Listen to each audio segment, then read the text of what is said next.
and welcome back. This is video number 4, using the sidebar. The sidebar for the Gutenberg editor is located to the right. So we're going to discuss the different features and what's available to you. Okay, so the sidebar is to the right, and as I briefly mentioned in the previous videos, that upon editing certain blocks, you will see that the right-hand sidebar will change. So the reason why they've entered a lot of different other features into the sidebar is because, as you can see, there's only so much that you can put in here. So as you can see here, if I highlight this, I can edit the block type, the heading 1, 2, 3, 4, bold, italicize. I can hyperlink it, and I can do a few more things. Now, if I were to want to change the alignment, I could not do that over here. So if I highlight this here, so we highlight this here, let me highlight it. You can see text alignment left, center, and to the right. And if I click on advanced, I can add a HTML anchor, which basically lets you link that link. So that's essentially what this is. But there's certain elements here that are kind of redundant. So you just need to be aware of what is redundant and what is not. All right, so if we go to the bulleted list here, you can see a list is a list. So there's not really anything additionally to that. All right, so right here, you can change it from an unordered list, which is basically dots, to an ordered list, which is numbers, as you can see here. So if we change it back to this, we can indent it, and that's what this is about. So we can move it to the right-hand side. So we can move this one to the right and move this one to the left. We can then bold, we can italicize, and there we go. So what I found is that as you begin to edit the blocks, you will learn what other features are available to you. Now, that's in terms of blocks. If we go over here, there's blocks and there's document. Document controls the whole page or the whole post. So in other words, you can go through here. You can see that this post is public, meaning everybody else can see this. So if I wanted to change this, I could to private so that everybody cannot see this.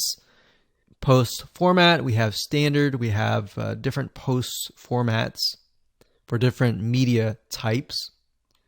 You can say stick to the top of the blog, so you can move this to the top of the blog. You can click pending review if it's pending. So if you are, say, a writer or you have a writer on your team, you could give them access to the site and you could have them click pending review, and then you come in and you review it, and if it's good to go, then you post it and publish it to public. Permalinks is basically the URL. So if you click here, you're going to see the domain name with the name of the page. So like I talked about earlier, if you name the page title a certain name, that will be yourdomain.com/the title name. All right, that's basically what the permalink is. Now, this enables you to change that if you choose to do so. But just bear in mind that if you're editing on a live site and you change the permalink and that post or page has been there for maybe weeks or even months, then by changing it, you could potentially lose the traffic that is coming from maybe Google to that page. So you would need to use like a WordPress plugin like Yoast SEO to change that. Then, of course, you have categories, which allows you to categorize your posts or your pages. You can click Add New Category if you want to add an additional category. Now, as you can see, there are parent categories. And then if you want to make a category underneath a specific parent category, this will become the child category. So that's there if you want to add categories. And then of course you have tags. Tags allows you to create a similarity between posts or pages.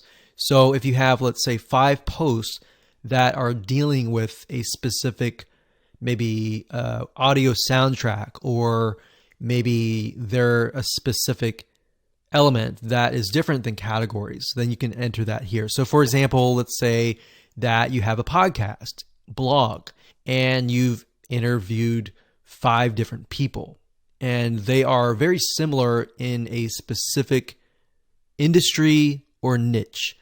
Then you can put that here, and what that will do is if somebody's interested in that niche, they click on that tag and they will be able to see the other 5 people that you've interviewed in that specific niche or industry. So that's what tags is all about. Featured image is basically the image that people will see before they click on the post or page. So this allows you to enter an image. We have an excerpt, and then of course the discussion. So you can allow comments, you can remove comments, or remove pingbacks and trackbacks. So if you don't want discussion, you can uncheck that. And if you do want discussion, you can click allow comments. All right, so that's basically it. Block is different, of course. Block pertains to over here.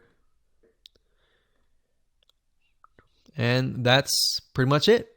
Let's move on to the next video.